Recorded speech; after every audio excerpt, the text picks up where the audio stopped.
Earlier this spring, we introduced you to several different Coleus that we like to use here at the Botanic Garden. But while we introduced those early in the season before we even planted them and kind of went over the descriptions, I thought it would be nice to take a look at, see how they're actually performing in the garden and how massive they can actually get. Now this is the one that you may remember is known as a twist and twirl. It's got kind of a nice frilly leaf that does twirl on the stem. And what I really love about this plant is when you get it in the landscape, you can actually see the diversity of the foliage that you get in the variegation. We've got some upright stems here that are very red, and then right next to it you have some that are green with red blotches. We also have some yellow and green stems here too. They have a very vertical columnar look to them, but this is one plant here. So you can see by planting and investing in one small annual, you're going to get quite an impact in your garden later on in the season. Now over here in the shade, we've got a few more. While these do get some west afternoon sun, they're in the shade in the morning, and you can see here we've got the religious radish next to the wasabi, and the wasabi is really great to highlight those darker areas. And again, we've got about waist-high vegetation that provides color throughout the season. You're not just relying on flowers like a lot of times you are on some other annuals. Here we have Sedona Sunset, and then also rustic orange that we introduced. So we've got the nice combination of the orange and copper colors. And finally here we have Golden Dreams. Again, a nice combination to highlight some of your shade, but can tolerate some sun as well. Now we mentioned during our segment this spring that Coleus are easy to root.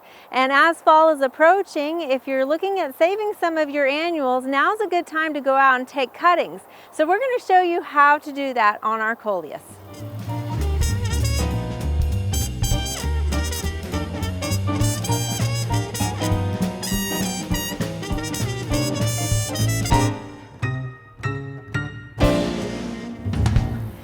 Now, this spring we talked about how easy it is to propagate Coleus just simply by cutting them off and putting them in water. And you can see here that we actually did this last week and how quickly those roots will develop. You'll notice that the roots are starting to develop at the nodes where there used to be leaves attached. So you can see right there and there. Now you'll just put this in a water container and put it in some sun so they'll continue to photosynthesize and those roots will develop. Now what this is called a stem cutting. But I want to back up a minute and let's just talk about propagation in general.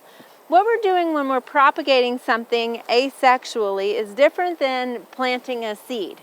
So that's when the plant gets fertilized by the pollen and then it develops into a seed, which often that's how we grow many plants. But there are several reasons why we might asexually propagate plants, and that can be done through stem cuttings. It also can be done through budding and grafting. Division is a popular way of dividing a lot of our clumping ornamental grasses and other perennials. I know many home gardeners use division as a way to share their plants or to rejuvenate their plants in their garden. And that is also an asexual form of propagation. Now you might do this sort of propagation for many reasons. One, it's sometimes a faster way to get a bigger plant quicker. It also might be you want particular characteristics and you want to maintain those characteristics. If you actually take a cutting from a plant, then you're going to maintain those same genetics in that next plant. You are literally taking a clone of that plant, whether it's through division or through stem cutting or root cutting. There's a lot of different ways of asexually propagating plants, and division is being one of those, or stem cutting. You might remember we went to Greenleaf earlier this spring and they were doing some budding of Taylor junipers. And again, that was a method of keeping those Taylor junipers, which have a characteristic of being very tall and columnar, and maintaining that characteristic. So while Coleus are easy to propagate and you can just put them in water, there are other ways to propagate plants that might be a little bit more difficult. The one thing you want to make sure you get first is some rooting hormone. Rooting hormone is a white powder that you can easily purchase at a box store or a local nursery. It's often available, especially during the gardening season. But you'll notice that on it, it says IBA. And this is basically a synthetic hormone, and it's in a very low concentration. What you'll most often find is that it's in a concentration of 0.1%. And it does come in higher ratios or higher percentage of that active ingredient, which is IBA. This is a synthetic version of a naturally occurring hormone, auxin, which is often in plants that causes them to root. So while this is the most generic one that you'll find, where it's just 0.1% of that IBA active ingredient, it does go on up. Here again is more of a horticulture, more of a homeowner version of it, so it doesn't have necessarily the pretty packaging as much, but then it goes on up to other percentages. Here we have the 0.1%, we have 0.3%, 0.8%. This one actually is 1.6%. And then finally, this is our most extreme one that we have here, and this is 3% IBA. So the reason why it comes in different percentages is based off of what you're going to propagate. And so you'll need to do research on that. Some things are more difficult, and therefore they need more of that hormone in order to initiate that rooting. If we're doing Coleus, which is simple to propagate, as easy as putting it in water, you're just really going to need that 0.1% that you might find at any store. If you're wanting to propagate something like clematis, which can be a little bit more difficult, then you're going to need the 0.3%. And if you're wanting to propagate something that's like boxwood, which is woody and might be a little more difficult, then you're going to need that 0.8% in order to propagate those plants. Now, when you're starting propagation, you always want to keep in mind sanitation as well. And so if you can, make sure to look for the healthiest tissue on the plant that you're wanting to propagate. When you take a cutting, it's ideal if you can take it from the top of the plant. Usually there's more airflow, which means less disease potential and insects, and also there's less splashing from the soil. So that it tends to be healthier tissue towards the top of the plant.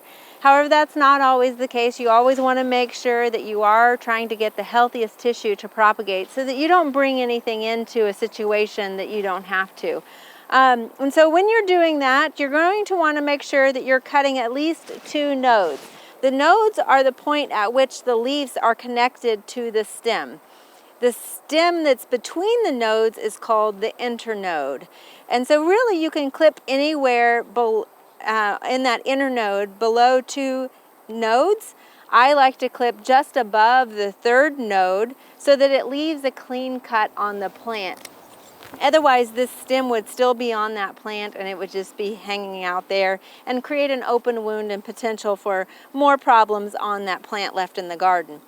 Now at this point that I have it back to where I'm going to propagate, what I'm going to do at this point is go ahead and trim the rest of that off and cut a new cut just below that 2nd node there. Now I'm also going to remove the stems. Sometimes you can do this with your fingernails, but it's really best to go ahead and use some snips so that you've got a nice clean cut and you don't worry about tearing that stem.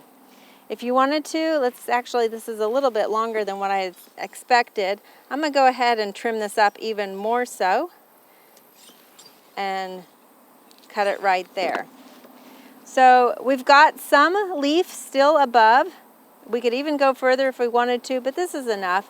And we've got 1 node that we're going to dip in our rooting hormone and then plant in the soil. Now, when you're putting rooting hormone on your plant, you don't just want to go in the container like this, because if there was something wrong with this, you're contaminating all of your rooting hormone. So you really want to just tap out a little bit, basically just the amount that you're planning on using during that session of propagation. Take your cutting, make sure it coats that node, because that's where a lot of that root development's going to happen. And then we'll place it in our soil. Now if I was just to push this down in there, a lot of that powder might come off. So using either your finger or a pencil, just make a small hole and then you can press the soil back around that cutting. Now you might find that when you've taken your cutting, the leaves get a little bit big. Also, there's no roots on this plant and they're trying to maintain moisture. So while this is moistened potting soil we've put them in, you want to maybe go ahead and remove some of these lower leaves if they still seem pretty big. You just need a couple of leaves. In fact, you could even take these off if you wanted to, and having those two will allow it to get a new growth going as the roots are developing below ground. Now, in order for that to happen, though, we've got to keep this in a humid, moist environment. We don't want to keep it soggy wet because that will cause it to rot, but we do need to keep it moist. So a lot of times you might do this in one of those containers that we've talked about, the clamshell containers, creating sort of a terrarium effect, or you would put it on a mist bench in order to keep that moisture level high. So again, while this might seem like a little bit of overkill on a plant that can actually root in water, this is the practice that you would use for stem cutting. And it might seem like it might take a little while, but the more you get used to what you're doing, you're going to be an old pro at this and be snipping these off in no time and be plugging them into your potting soil, and you'll have a flat of these in no time at all. You just want to make sure that you're researching what plant you're doing, because this might not be the proper rooting hormone, or it might not be the proper way to root whatever particular plant that you're looking at propagating. So that's the important thing. For more information on propagating plants, check out this extension publication.